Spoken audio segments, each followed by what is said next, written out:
Hello दोस्तों, आपके अपने एग्ज़ाम फास्ट प्लेटफॉर्म पर स्वागत है। मैं संदीप सर। आज हम लोग बात करते हैं आपके एनसीईआरटी क्लास 7 में, जो कि एनसीईआरटी क्लास 7 में कैसे कैसे जो है आपका क्वेश्चन एग्ज़ाम में पूछे जाते हैं। ये आपका हिस्ट्री की क्लास है और एक बेहतरीन क्लास है। आपको बेस इसमें चाहिए वो बहुत अच्छे से समझ में आएगा। ये पुरानी एनसीईआरटी सभी प्रतियोगी परीक्षाओं में जो भी बच्चे भाग लेते हैं उनको ज़रूर पढ़ना चाहिए। तो चलिए आज के सेशन की शुरुआत करते हैं। याद रखिएगा, हम लोगों ने जनता का जीवन, जो जनता का जीवन है उसकी बात करें। और ये जनता का जीवन कब की बात करता है? इस समय दिल्ली सल्तनत की शुरुआत हो चुकी थी और भारत में सल्तनत काल ने अपने शासन प्रशासन को जो है बहुत मजबूत तरीके से भारत में स्थापित कर चुका था। उस समय जनता का जीवन क्या था, आज हम लोग उसकी चर्चा करेंगे। ठीक है, तो चलिए हम लोग बात करते हैं कि जब कोई विदेशी जाति किसी देश को जीतकर उस देश में बस जाती थी, इसका मतलब है कि अब हम लोग बात ये कर रहे हैं कि यदि कोई विदेशी जाति उस देश को जीतकर उस देश में बस जाती थी तो उसके साथ जीवन के नए आदर्श और नए तौर तरीके भी आ जाते थे। इसका मतलब है कि जब अरब वारसी जब भारत में आए तो अब यहाँ पर मोहम्मद बिन कासिम रहा हो, चाहे तुर्की आए हों, ठीक है, इसका मतलब ये हो गया तुर्की में गौरी आया और इसके अलावा जो है जब यहाँ पर स्थापित किया और ऐबक आया तो उसमें जो भी चीज़ें स्थापित किया तो वहाँ से कुछ कल्चर भी यहाँ पर लाए थे। ठीक है, और देखिएगा नए तौर तरीके आ गए जिसमें आदर्श पराजित देश की सभ्यता और संस्कृति को प्रभावित करते हैं। किंतु कभी कभी इसका उल्टा भी होता है। पराजित देश की संस्कृति विजेता जाति के जीवन के तौर तरीकों को प्रभावित करती थी। तुर्क अफगान की विजय के बाद ये दोनों बातें हुई। इसका मतलब है कि तुर्की जो विजय लेते हैं भारत में, जैसे मोहम्मद ऐबक था और गौरी था, ठीक है, और इसके अलावा जो है आपका कई ऐसे शासक थे और इसके अलावा अफगान जो विजय प्राप्त करने के बाद उन्होंने अपने जीवन को ईरान के सम्राट के आदर्शों में ढाला था। अपने साथ ईरान और मध्य एशिया के वहाँ संस्कृति और विचार लाए थे। जबकि भारत में ये बस गए थे तब भारतीय जीवन, रीति रिवाज एवं विचारों के व्यवहारों को प्रभावित करने लगे। साथ ही तुर्क अफगानों ने आने वाले भारतीय समाज में बहुत से परिवर्तन भी किए। यहाँ पर रहने, जीवन शैली, रीति रिवाज और यहाँ तक कि एक निश्चित एकरूपता सामान्य जनता के जीवन में दिखाई देने लगा। ठीक है, तो ये व्यवस्था ये लोग क्या किए थे, परिवर्तन किए थे। अब यहाँ पर इन्होंने सल्तनत युग में भारतीय समाज 4 वर्गों में विभाजित था। अविभाज्य पुरोहित वर्ग को समाज का उच्चतम स्थान प्राप्त था। साधारण नगर निवास किसान और अन्य नगर थे। इसका मतलब है साधारण नगर में निवास करने वाले किसान थे। इसके अलावा जो 2 ऊपर वाली जाति थी जिसको हम लोग कहते थे अभिजात, एक राजा वर्ग होता था और एक पुरोहित वर्ग होता था। इसका मतलब है यदि पूछेगा सल्तनत काल में जो समाज थी वो कुल कितने भागों में बटी थी, तो याद रखना है सल्तनत काल की समाज, ये देखिएगा सल्तनत काल की समाज 4 भागों में बटी थी। 4 भाग। कौन कौन से भाग थे? एक अभिजात था, ये राजा होता था, ठीक। दूसरा पुरोहित, ये ब्राह्मण होता था। और तीसरा जो है साधारण नगर के निवासी थे, ये तीसरे थे। और चौथे जो है गांव में रहने वाले किसान, ये चौथा वर्ग था। इसका मतलब है कि यहाँ पर पहला वर्ग, दूसरा वर्ग और तीसरा वर्ग, चौथा वर्ग। तो सल्तनत काल में जो समाज होती थी वो 4 वर्गों में क्या होती थी, बटी थी। चलिए और आगे बढ़ते हैं। अभिजात वर्ग शासन करने वाले वर्ग था। इसका मतलब जो राजा होता था वो होता था। यदि पूछेगा कि दिल्ली सल्तनत में अभिजात वर्ग से क्या तात्पर्य है, तो ये जो शासन करते थे उन्हें अभिजात वर्ग कहा जाता था। इसका मतलब है कि उसके नीचे वाले भाग को पुरोहित वर्ग कहा जाता था। अर्थात सुल्तान होते थे, सरदार हिंदू राजा या जमींदार होते थे। और दिल्ली राज दरबार में सुल्तान बड़ी शान शौकत से रहना, और कोई नया सुल्तान यदि सिंहासन पर बैठता था तो शुक्रवार के नमाज में उसके नाम का खुतबा भी पढ़ा जाता था, और उसके नाम खुदे हुए सिक्के टकसाल भी जारी किए जाते थे। इस प्रकार शासन सिंहासन पर बैठने वाले पुष्टि की जाती थी। सुल्तान एक विशिष्ट व्यक्ति होता था और प्रतिदिन विशेष गुणों के प्रमुख और व्यक्त करने वाले के लिए उसके दरबार के कार्यों के लिए विधिवत संपादित किया जाता था। उसके राजमहल में जो प्रबंधन होती थी बहुत ही बेहतर होती थी। उसके राजमहल का जो प्रबंधन होता था, ठीक है, के लिए बहुत अधिकारी और कर्मचारी होते थे, और कार्य करने के लिए उसके बहुत से गुलाम होते थे। सुल्तान के अनुसरण करने के लिए अन्य सरदार की विलासिता का जीवन भी व्यतीत करते थे। तो ये था सुल्तान वर्ग, ठीक है, जिसे अभिजात वर्ग कहते हैं। अब बात करते हैं पुरोहित वर्ग का। पुरोहित मतलब होता था एक ब्राह्मण। तो याद रखिएगा, केवल ब्राह्मण नहीं, इसका मतलब है कि यहाँ पर हम लोग दो चीज़ें देखेंगे। दरअसल उस समय जो हमारे यहाँ धार्मिक गतिविधियाँ थी, तो उस समय पुरोहित वर्ग में दो धर्म थे। एक तो हिंदू धर्म और दूसरा मुस्लिम धर्म। मुस्लिम धर्म के पुरोहित को क्या बोला जाता था? उलेमा। ये भी क्वेश्चन देखिए एसएससी में आया है। और ये देखिए हिंदू के पुरोहित वर्ग को क्या बोला जाता था? ब्राह्मण। इसका मतलब है कि उलेमा कौन थे? उलेमा जैसे पुरोहित वर्ग थे। किसमें? मुस्लिमों में पुरोहितों को क्या बोला जाता था? उलेमा बोला जाता था। बहुत अच्छे से समझने की कोशिश करिएगा, क्योंकि एनसीईआरटी आपको बेस मजबूत करने के लिए है, ताकि आप किसी भी बड़े एग्ज़ाम को आप टारगेट कर सकते हैं या छोटे एग्ज़ाम को भी टारगेट कर सकते हैं।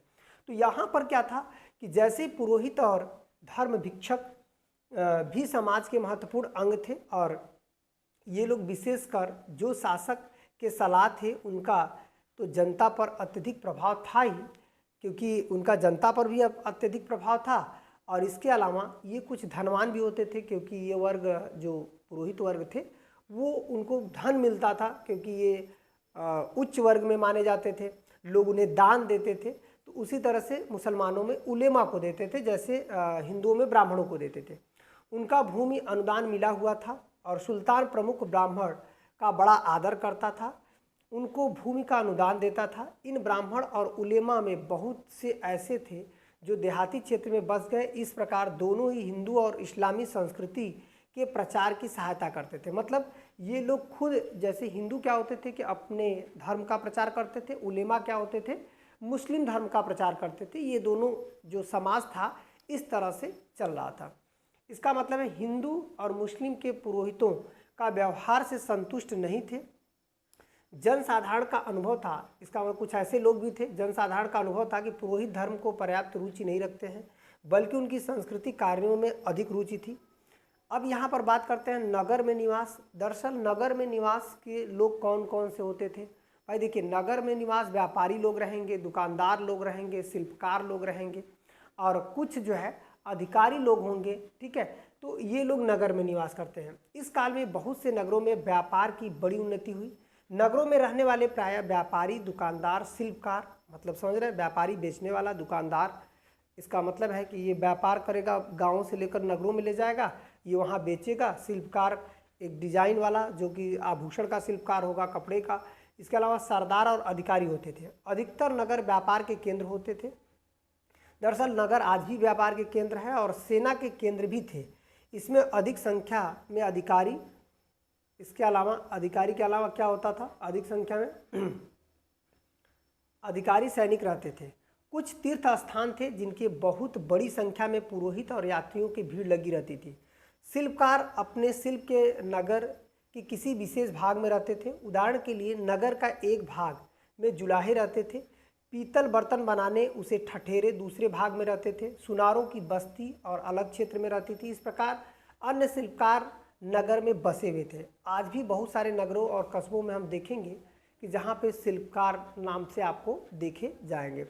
अब बात करते हैं कि क्या इसके अलावा ये लोग वहाँ पर, उनके परिवार रेशम, जड़ी, कपड़े, विलासिता की वस्तु, बर्तन, ये सब प्रतिदिन वहाँ पे आवश्यकता की वस्तु नगर में आपूर्ति की जाती थी मांग के अनुसार। तो इस तरह से जो है, इसके अलावा जब ये चीज़ें और ज़्यादा हुई तो विदेशों में भी भेजी जाती थी। इसका मतलब है कि नगर के अलावा जो है ये विदेशों में भी इस प्रकार की वस्तुएं क्या होती थी, भेजी जाती थी। अब बात करते हैं कि किस प्रकार की वस्तुएं उत्पादन के लिए कारखानों में सैकड़ों गुलामों और नौकर भी रखते थे। कुछ ऐसी वस्तुएं थी। व्यापार, प्रत्येक नगर में हॉट मतलब बाजार होता था। याद रखना है कि यहाँ पर भी क्वेश्चन आपका एग्जामिनर पूछा है, यदि पूछेगा कि सल्तनत काल में हॉट क्या होते थे। देखिए हॉट किसको बोला जाता था, बाजार को। इसका मतलब है कि यहाँ पर हॉट जो है व्यापार का केंद्र, व्यापार का केंद्र पीसीएस में दिया था। हॉट क्या था, तो उसका आंसर देखिए दिया था व्यापार का केंद्र। तो याद रखना है कि जैसे जो हॉट होते थे, प्रत्येक नगर में एक हॉट या बाजार होता था जहाँ पे व्यापार का केंद्र होता था, जहाँ व्यापारी वस्तुओं को खरीदने और बेचने के लिए एकत्र होते थे। अक्सर बड़े बड़े मेले लगा करते थे और इससे जो है समाज क्या होता था, उन समाज के बहुत सारे लोग जो है उन मेलों में खरीदारी करते थे। तो थोड़ा सा हॉट के बारे में आपको जानना है। हॉट क्या है, बाजार है, मतलब व्यापार का केंद्र होता था, जो कि आपके पीसीएस जैसे एग्जाम में ये क्वेश्चन पूछा हुआ है। ठीक है, अब देखिए फिर इसके बाद यहाँ पर कुछ ऐसे समुदाय भी थे जो विशेष रूप से व्यापार ही करते थे। बनिया मुल्तानी लोग व्यापार की बड़ी रुचि लेते थे और वे सारे देश में यात्रा करते थे। वे लोग दक्षिण में मालाबार तक पहुँचते थे। बाज़ारों के पास बड़े बड़े कफीले रहते थे और वे वस्तुएं को एक बाज़ार से दूसरे बाज़ार तक पहुँचाने काम करते थे। इब्न बतूता जो था, ये थोड़ा सा इसके बारे में याद रखना है क्योंकि ये बहुत महत्वपूर्ण व्यंदा है। इब्न बतूता दरअसल सल्तनत काल में एक विदेशी यात्री आया था। इब्न बतूता दरअसल ये आया कहाँ था, दिल्ली में, क्योंकि इसने देखिए दिल्ली की बातें कही थी। दिल्ली का वर्णन मिलता है और ये कहाँ का था, मोरक्को का था। मोरक्को का था इब्न बतूता। और ये मोहम्मद बिन तुगलक के दरबार में आया था और इब्न बतूता को इसने काजी भी नियुक्त किया था। काजी मतलब होता है न्यायाधीश। न्यायाधीश भी सल्तनत काल का इसने नियुक्त किया था और इसने रेहला नामक पुस्तक लिखी थी, बहुत चर्चित किताब है। तो थोड़ा सा इनके बारे में ये जान लीजिएगा। करते हुए भारतीय यात्रा, दिल्ली में सबसे अधिक सुंदर नगर बताया। इसका मतलब इब्न बतूता जब आया भारत में तो ये किस नगर को सबसे सुंदर नगर का दर्जा दिया था, तो वो था दिल्ली। इसका मतलब है कि दिल्ली में वो आकर रहा। मोहम्मद बिन तुगलक ने इसको न्यायाधीश काजी नियुक्त किया। इसने किताब लिखी और मोरक्को से आया था। मोरक्को मतलब होता है अफ्रीका। याद रखना है कि दक्षिण अफ्रीका मतलब अफ्रीका महाद्वीप से आने वाला यात्री है, अफ्रीका महाद्वीप से। तो अब यहाँ पर सुंदर नगर और देश के सभी भागों में दिल्ली के सामान मतलब सामान आता था। और पूर्व से मतलब जैसे हम लोग कह सकते हैं पूर्व से चावल, कन्नौज से चीनी, ये देखिएगा चीनी, और इसके अलावा जो है आपका दोआब से गेहूं, दक्षिण भारत से बहुमूल्य रेशम आते थे, सूती कपड़े, धातु बर्तन, बहुमूल्य रत्नों, ये सब व्यापार का केंद्र हुआ करता था। सीधे सीधे हम लोग समझ सकते हैं। अब बात करते हैं पूर्वी अफ्रीका, चीन और श्रीविजय मतलब श्रीलंका के पास बहुत सारे सामान आता था। चीन का व्यापार का मुख्य केंद्र बंगाल था। थोड़ा सा इस पर आपको ध्यान देना है। इसका मतलब यहाँ से भी आपका एग्जामिनर क्वेश्चन बना सकता है। तो याद रखना है कि जैसे प्राचीन काल में जब चीन व्यापार करता था तो वो कहाँ से करता था, बंगाल से करता था। वहीं 15वीं शताब्दी में चीन के बहुत से व्यापारी और मिशन बंगाल आए और उनको लिखे बंगाल बहुत से वर्णन मिलते हैं जिनसे वहाँ के जीवन के प्रकाश पड़ता है। तो ठीक है, मतलब प्राचीन काल से ही बंगाल में ये जो चीनी यात्री थे ये व्यापार करते थे। व्यापार की उन्नति से धन का प्रयोग अधिक होने लगा था। टकसालों में बहुत बड़ी संख्या में सिक्के ढाल कर चलाए गए थे। चांदी के सिक्के को टका, सल्तनत काल में चांदी का जो सिक्का चलता था उसको क्या बोला जाता था, टका। टका याद रखना है, बहुत महत्वपूर्ण होगा ये भी क्वेश्चन। ये किसके सिक्के होते थे सल्तनत काल में, चांदी के। बहुत से अधिक प्रयोग किया जाता था, मतलब एक व्यापारिक सिक्का माना जाता था। टका क्या था, एक व्यापार का सिक्का माना जाता था क्योंकि बहुत बड़े मात्रा में इसका प्रयोग किया जाता था। सुल्तान इल्तुतमिश ने इस सिक्कों को जारी किया था। इसका मतलब है कि टका सिक्का को किसने जारी किया था, सुल्तान इल्तुतमिश द्वारा जारी किया गया था। और इसी सिक्के के आधार पर बाद में चांदी का जो है, बाद में चांदी का क्या हुआ कि बहुत सारे सिक्के बने। इसका मतलब है कि वो आधार क्या था, यही सिक्का था। चांदी का जो है सिक्का रुपया चलाया गया, इन्हीं सिक्के के आधार पर रुपया चलाया गया। इस समय के तोले बाटों का प्रयोग आधुनिक काल में मीट्रिक प्रणाली में अपनाए जाने के पहले तक जारी रहा। अब आते हैं किसान। गांव में किसान का जीवन बहुत पहले जैसा ही रहा। तुर्कों अफगानों इस देश में आने वाले जो है जितने भी थे उच्च वर्ग तक सीमित रहे और किसान जीवन में कोई विशेष परिवर्तन नहीं हुआ। जाति प्रणाली इस काल में समाज की मुख्य विशेषता बनी रही। जिन हिंदुओं को मुसलमान बना लिया गया था वे प्रायः अपनी पहले की जाति का स्मरण करते रहे और उनके विवाह और रीति रिवाज पहले की भांति चलते रहे। सरदारों में भी तुर्क, अफगान और हिंदुओं में भी मुसलमान बना लिए गए थे। परस्पर विवाह संबंध होते रहे, इसलिए रीति रिवाज और विचारों का आदान प्रदान स्वाभाविक था। मुसलमानों के बहुत से रीति रिवाज हिंदू जीवन के अंग बन गए और हिंदुओं के बहुत से रीति रिवाज मुसलमानों के जीवन के में दिखाई देने लगे। धर्म। भारत में इस्लाम धर्म के आ जाने के अनेक परिणाम हुए। इसका एक महत्वपूर्ण परिणाम यह था कि हिंदू और मुसलमान दोनों परस्पर एक दूसरे के बहुत ही धार्मिक विचार अपना लिए थे, जिसकी वजह से जो है यहाँ पर मुस्लिम धर्म बहुत तेज़ी से पनपा। ठीक है, इसी से अब बात करते हैं। इससे दो प्रकार की धार्मिक विचारधाराएं आई। एक तो आया सूफी और दूसरा आया भक्ति। तो आपको इसमें सूफी के बारे में भी जानना है। जैसे सूफी आंदोलन क्या थे। दरअसल ये लोग अपने धर्म को अपनाने नहीं थे, ये लोग सभी धर्मों का सम्मान करते थे, चाहे हिंदू हो चाहे मुस्लिम हो। दरअसल ये लोग क्या थे कि ये लोग भक्तिमय थे। जैसे हमारे यहाँ भक्ति आंदोलन था, उसी तरह से मुस्लिम में क्या चला था, सूफी आंदोलन। ये देखिए सूफी कब आए थे, 11वीं शताब्दी में मतलब 1100 के बाद ये लोग कहाँ से आए थे। सबसे इम्पॉर्टेंट बात करता है कि जो सूफी लोग आए थे भारत में, एक तो ये बातें रख सकता है 11वीं शताब्दी, दूसरा ये लोग फारस से आए थे। फारस या अन्य देशों से आने वाले मुसलमान सूफी संप्रदाय के कुछ संत भी थे। वे भारत के विभिन्न भागों में बस गए, बहुत भारतीय उन्हें अनुयायी भी बन गए। सूफियों ने ईश्वर के निकट पहुंचने के लिए प्रेम साधना और भक्ति का उपदेश दिया।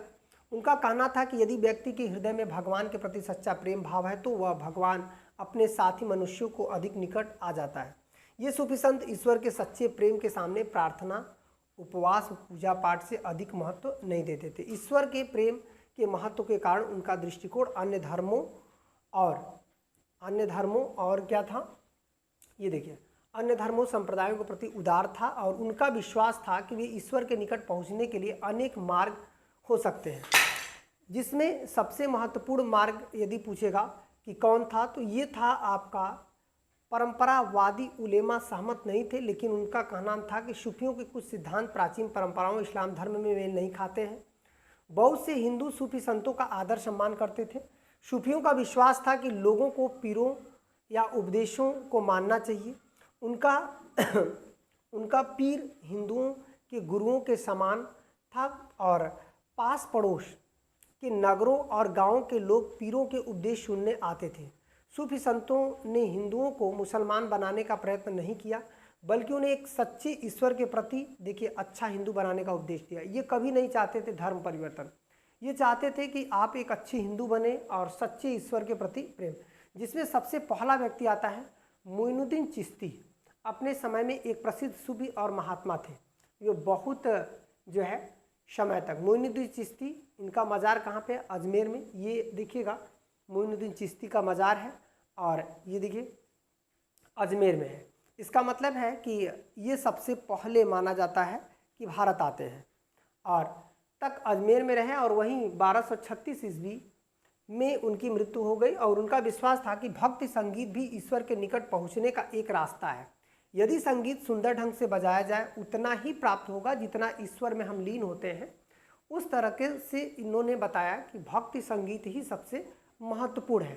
ठीक है, अब यहाँ पर उलेमा संगीत को धर्म से संबंधित करने के सिद्धांत को नहीं मानते थे।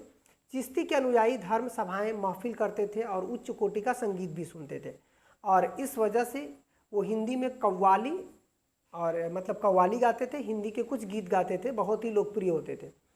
उसी में दूसरे प्रसिद्ध सूफी महात्मा बाबा फरीद थे, जिन्होंने अजोधन जो पाटन जो पाकिस्तान में अभी वर्तमान में। अन्य सूफी महात्मा भारत के दूसरे भागों में रहते थे, जैसे सैयद मोहम्मद गैसू दराज गुलबर्ग में थे, कश्मीर में। शाह आलम बुखारी गुजरात में थे। बहाउद्दीन जगरतिया मुल्तान, ये पाकिस्तान में पड़ता है। शेख शिहाबुद्दीन सुहरावर्दी सिलहट में रहते थे, पंजाब में। तो यहाँ पर थोड़ा सा देख लीजिए, क्वेश्चन इससे आ सकता है ठीक है। अब यहाँ पर जैसे क्वेश्चन दे सकता है कि कौन कहाँ कहाँ पर रहता था, तो इसमें सूफी भारत दूसरे भागों में भी रहते थे, जैसे सैयद मोहम्मद गेसू दराज, ये गुलबर्ग कहाँ है, जम्मू कश्मीर में, याद रखना है, मतलब आप लिख लीजिएगा उसको कौन कौन कहाँ। दरअसल ये यूपीएससी में जो आपको ऐसे मैच कराने वाला आता है या सबसे जब कठिन क्वेश्चन आता है तो यही सब आता है, ये क्वेश्चन सबसे कठिन माना जाता है। तो और देखिए शाह आलम बुखारी, ये देखिए शाह आलम बुखारी सूफी संत कहाँ पर बसे थे, गुजरात में। तो एक तरफ इनका नाम आएगा, एक तरफ इनके राज्य आएंगे, तो थोड़ा सा इसी में एक आध ठो गलत रहेगा जो कि आपको करना है। बहाउद्दीन, ये देखिएगा बहाउद्दीन जकरिया, ये मुल्तान कहाँ पे है, पाकिस्तान में है, इस समय पाक में है। और शेख सिहाबुद्दीन सुहरावर्दी, ये सिलहट, ये कहाँ पर पड़ता है, पंजाब में सिलहट रहते थे। और दिल्ली के पड़ोस के निकट निजामुद्दीन औलिया, निजामुद्दीन औलिया कहाँ रहते थे, ये दिल्ली में रहते थे। ठीक है, तो इतना को आपको लिखना है, लिख करके एक नोट्स में बना लेना है, जो एनसीईआरटी रिवीजन मारना है क्लास 6 का, क्लास 7 का, क्लास 8 का। तो जितना पॉइंट लिखवाया जा रहा है उसको थोड़ा सा एक जगह लिख दीजिएगा, क्योंकि हो सकता है कि उसमें से एक ठो आ जाए, निजामुद्दीन औलिया कहाँ पर रहता था, दिल्ली में, या ये आ सकता है शेख सिहाबुद्दीन सुहरावर्दी, ये सिलहट पंजाब और सिंध पंजाब मतलब पाकिस्तान के पास है। ठीक है, और वहीं जकरिया पूछ देगा कि बहाउद्दीन जकरिया कहाँ पे रहते थे, मुल्तान में। तो कोई एक का पूछ सकता है। अभी आप देखेंगे लेखपाल एग्जाम हुआ था, उसमें भी एक क्वेश्चन यहाँ से आए थे। ठीक है, तो अब इसके बाद हम लोग बात करते हैं आगे, देखिएगा जिनको जनता दोनों सम्मान प्राप्त था, ईमानदार और साहसी व्यक्ति और स्वतंत्र पूर्वक अपने विचार प्रकट करते थे, वे मुल्तान के किसी भी कार्य को पसंद नहीं करते थे, स्पष्ट कर देते थे, अन्य व्यक्तियों की भांति डरते नहीं थे। अब बात करते हैं भक्ति आंदोलन। जैसे मुस्लिमों में सूफी आंदोलन था, उसी तरह से हिंदुओं में भक्ति आंदोलन भी काफ़ी चर्चा में रहा। इसका मतलब है कि हिंदू जो है भक्ति आंदोलन के जरिए लोगों को ईश्वर के प्रति जो है आराध्य बनाते थे। धर्म प्रचारक नहीं थे बल्कि भक्ति आंदोलन थे, भक्ति आंदोलन के जरिए ये आगे बढ़ा रहे थे ईश्वर के प्रति लोगों को।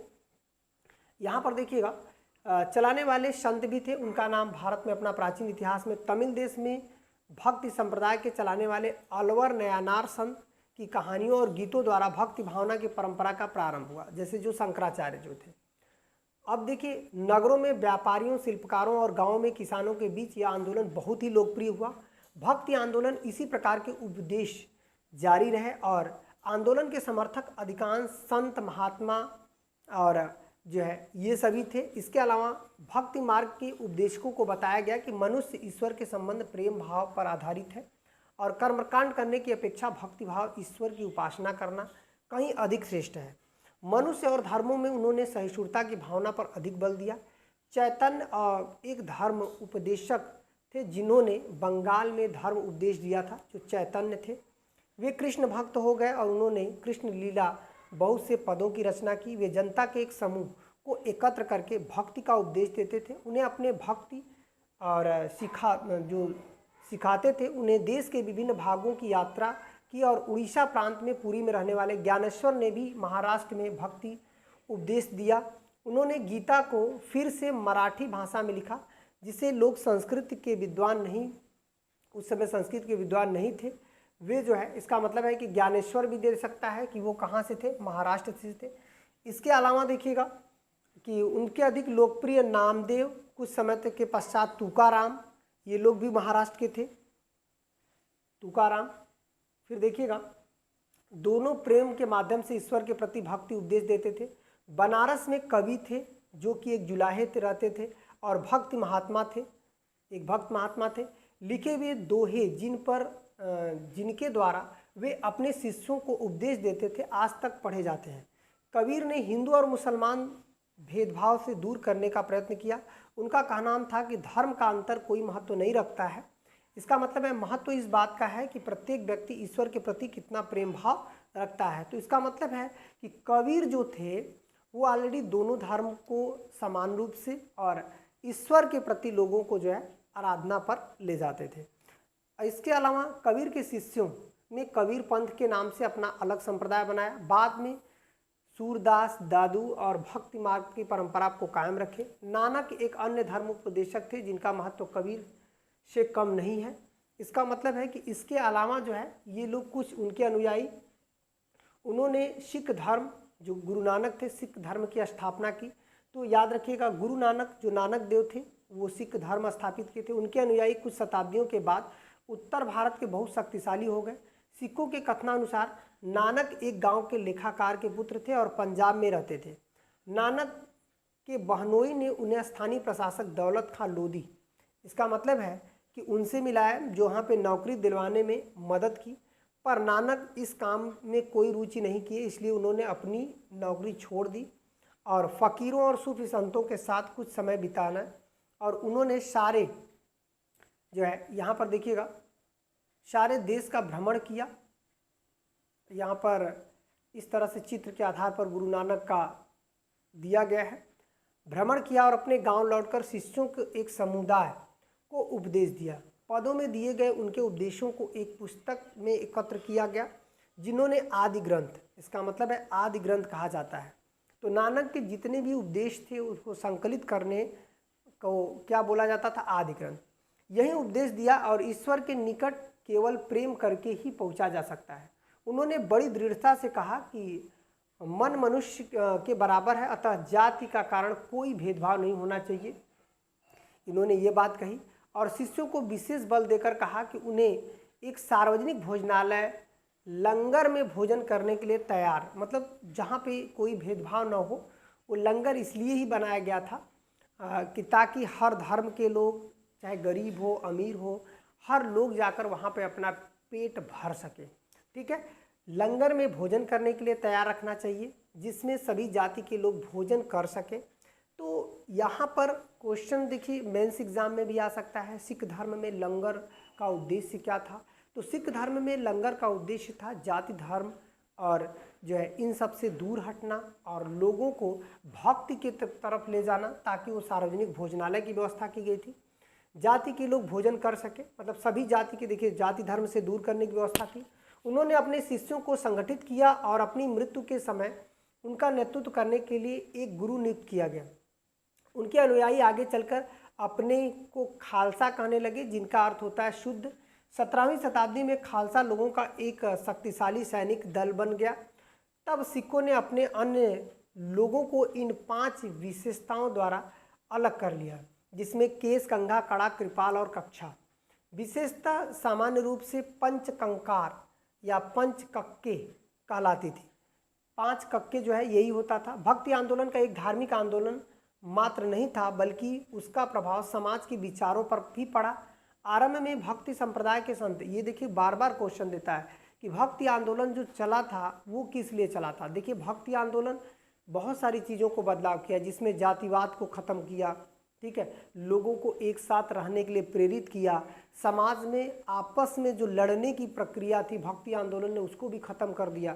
तो ये सब तमिल देश के भक्त संतों और बंगाल के चैतन्य जैसे महात्मा का मुख्य रूप से धर्म भावना से ही अपना संबंध रखा, परंतु कबीर और विशेष रूप से नानक इस पर भी विचार किया और समाज के संगठन को किस प्रकार जाना चाहिए। उन्होंने समाज को जातियों के विभाजन किए जाने का विरोध किया। उन्होंने समाज में नारी को दिए गए निम्न स्थान को भी स्वीकार नहीं किया।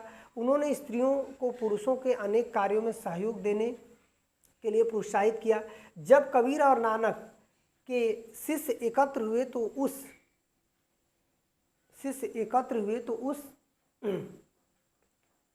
ये देखिएगा उस समुदाय में स्त्रियों को भी सम्मिलित किया जाता था। मीराबाई ने भक्ति भावना से ओतप्रोत कुछ श्रेष्ठ पदों की रचना की। वे राजस्थान के एक राजवंश की थी और उन्होंने अपने वैभव और विलास के जीवन का परित्याग कर दिया और कृष्ण भक्त हो गई।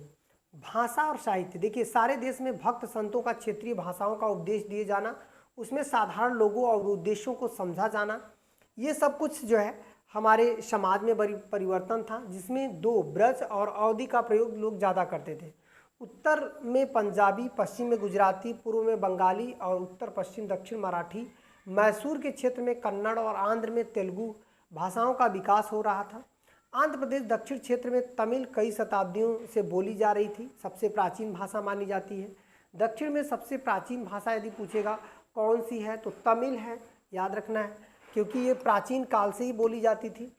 तो यहाँ पर इस तरह से तमिल जो है कई शताब्दियों से जो है बोली जाने वाली रही है। तो यहाँ पर ये वाला पॉइंट आप नोट कर लीजिएगा। इसी समय के आसपास उड़ीसा में उड़िया और आसाम में असमिया, सिंध में सिंधी और केरल में मलयालम, याद रखना है। ये सब भाषाओं का कई बार मैच कराने के लिए आ जाता है। तो यहाँ पर देखिए सबको लिख लेना है। तमिलनाडु में मतलब दक्षिण में, दक्षिण आंध्र प्रदेश के दक्षिण क्षेत्र जो तमिल के कई शताब्दी बोली गई, तो यहाँ पर उड़िया और ये देना है। और दूसरी बात यहाँ पर देखिए पूर्व में बंगाली बंगाल में है। तो ये सब तो लगभग आप लोगों को क्लियर ही है, ठीक है। इस तरह से भाषाओं को भी क्या किया गया, विकसित किया गया। और देश में बहुत से भागों में इस काल में फारसी राजभाषा रही। क्यों? क्योंकि अब धीरे धीरे जब मुगल साम्राज्य लौटा तो वहाँ पर देखेंगे कि भाषाओं में इन लोगों ने, मुगलों की जो मूल भाषा थी फारसी थी। ये बात आप देखेंगे सल्तनत के बाद, इसका मतलब सल्तनत जो ये कुतुब मीनार आप देख रहे हैं, तो कुतुब मीनार देख रहे हैं, तो कुतुब मीनार की एक पुरानी मस्जिद के खंडहर को हम लोग देखें तो इस खंडहर में देखा गया कि जो चीज़ें लिखी गई थी तो या तो वो तुर्की में थी या तो फारसी में। शब्द फारसी या तुर्की या हिंदी भाषाओं के लिए किए गए थे। दक्षिण भारत में बोली जाने वाली उर्दू, तमिल या मराठी भाषाओं का बड़ा प्रभाव था। उर्दू भाषा का प्रयोग सामान्य रूप से नगरों में प्रयुक्त होता था और एशिया में व्यापारी अरबी भाषा में प्रयोग करते थे। इसका मतलब है कि एशिया में जब भी सल्तनत काल में व्यापार करने लोग आते थे वो अरबी भाषाओं में बोलते थे या स्थानीय भाषाओं में। सीमित संख्या में कुछ विद्वान संस्कृत भाषा का भी प्रयोग करते थे। शैव वैष्णव धर्म के धार्मिक कर्मकांडों के अवसर पर कुछ हिंदू राजाओं ने, जैसे विजयनगर उत्सवों का अवसर पर राज दरबारों में संस्कृत भाषा बोली जाती थी। इससे आपको ये भी क्वेश्चन दे सकता है कि विजयनगर में कौन सी मूल रूप से भाषा चलती थी। तो विजयनगर की जो भाषा थी उसका इस्तेमाल देखिए, विजयनगर काफ़ी महत्वपूर्ण था। एक विजयनगर माना जाता है कि हिंदू राज्य था और इसके संस्थापक हरिहर और बुक्का थे। हरिहर और बुक्का थे, ये दोनों भाई थे। और ये जो है 1336 के आसपास इस नगर की स्थापना की गई थी। यहाँ उच्च कोटि की शिक्षा का भी माध्यम संस्कृत ही था और लोकप्रिय पुराण, महाभारत ये सब क्षेत्रीय भाषाओं में अनुवाद रूप में उपलब्ध भी था। तमिल में कम्बन और तेलुगु में पोथन के साहित्य को भी लोग पढ़ने लगे और संस्कृत भाषा समझ सकते थे। ग्रंथों के अनुसार वह केवल भारतीय भाषाओं में ही नहीं बल्कि फारसी और अरबी भाषाओं में भी मिलने लगे। इस काल में साहित्य में केवल संस्कृत के ग्रंथों का अनुवाद ही नहीं मिलते, बल्कि इस काल में बहुत से कवि और लेखक ऐसे हुए जिन्होंने विभिन्न भाषाओं में अनेक मौलिक ग्रंथों और काव्य ग्रंथों की क्या किया था, रचना किया था, जिसमें खुसरो भारत के प्रति अपना प्रेम अपनाने वाले भारतीय होने का गर्व प्रकट किया। वास्तुकला, याद रखिएगा, फारस और मध्य एशिया से तुर्क अफगान में अपने साथ वास्तुकला की नई शैलियों को भी लाए थे। तो यहाँ पर फारस की, तुर्क अफगान की ये सभी शैलियाँ जो है, क्योंकि यहाँ पर नुकीले मेहराब और विशेषकर गुंबद वाले ये सभी जो है आप देख सकते हैं इन चित्रों में देखेंगे तो इस तरह से जो है फारस की कला शैलियाँ मोहम्मद, जिसको हम लोग मलिक मोहम्मद जासी कहते हैं, पुराने चित्र के आधार पर यहाँ पर देखने को मिलता है। और इस तरह से जो है मेहराब वगैरह ये लोग मुस्लिम शैली का प्रयोग करते थे। और यहाँ तक कि फारसी साहित्य का भी प्रभाव था, जिसमें विद्याधर मैथिली भाषा में लिखे थे और मलिक मोहम्मद जासी हिंदी में पद्मावत लिखा था। इसका मतलब है कि इस तरह से जो है कुछ यहाँ पर भारतीय भाषाओं का भी काफ़ी अच्छा प्रयोग देखने को मिला था, ठीक है। तो काफ़ी अच्छा प्रयोग देखने को मिला। दिल्ली काल में गयासुद्दीन तुगलक का मकबरा हम लोग देख सकते हैं और ऊंची सकरी मीनारों को यह स्थापत्य कला का एक बेहतर नमूना माना जाता है। इमारतें और सजावट ये सभी, यहाँ तक कि मुस्लिमों ने फिरोज शाह तुगलक का दुर्ग, यहाँ पर देखिएगा फिरोज शाह तुगलक का दुर्ग कोटला, ये सुंदर और अच्छा उदाहरण माना जाता है। वहीं यदि हम लोग बात करें कि तुगलकाबाद में किला भी जो था, ये प्राचीन दिल्ली में बने लोदी सुल्तानों के मकबरे, ये सब गुंबद वाले बाहरी सतह रंग बिरंगे, और इस तरह से जो है हम मुस्लिम कला को भी वहाँ पे देखते हैं। और ये सब कुछ पत्थरों को बने जाते थे। और फिर इसके बाद इसे, जैसे जौनपुर में भी आप देखेंगे मस्जिद है, ये देखिएगा जौनपुर का अटाला मस्जिद है। इसके अलावा जो है आपका यहाँ पर देखेंगे कि अहमदाबाद का जामा मस्जिद है और जहाज महल मांडू का है, ये देखिएगा ये मांडू का है। ये सब कुछ जो है एक सुंदर इमारतों का क्या है, उदाहरण है। ठीक है, और यहाँ पर देखिएगा एक गौंड स्थित जो है दाखिल दरवाज़ा बंगाल में है, बंगाल में ये दाखिल दरवाज़ा माना जाता है। और बस यही आपको सब समझना है कि कौन कौन कहाँ पे है। और यहाँ पर देखिएगा श्रीनगर में देखिए जामा मस्जिद है, श्रीनगर की जामा मस्जिद। तो ये सब कुछ हमारे जो है ये जीवन रहा है इन लोगों का, मतलब सल्तनत काल के लोगों का जीवन रहा है। ठीक है, चित्रकला और संगीत से भी ये लोग काफ़ी परिचित थे। जैसे बीजापुर में गोल गुंबद आपने देखा होगा, तो ये सब बीजापुर का गोल गुंबद है। ये देखिए बीजापुर का गोल गुंबद, और ये एक अच्छा उदाहरण माना जाता है। तो इस तरह से आज का जो सेशन है इतना है। अब हम लोग मिलेंगे नेक्स्ट क्लास में और नेक्स्ट वीडियो में, ताकि आपको जो छोटे छोटे पॉइंट है उसको आप अच्छे से कवर कर सकें। ठीक है, धन्यवाद।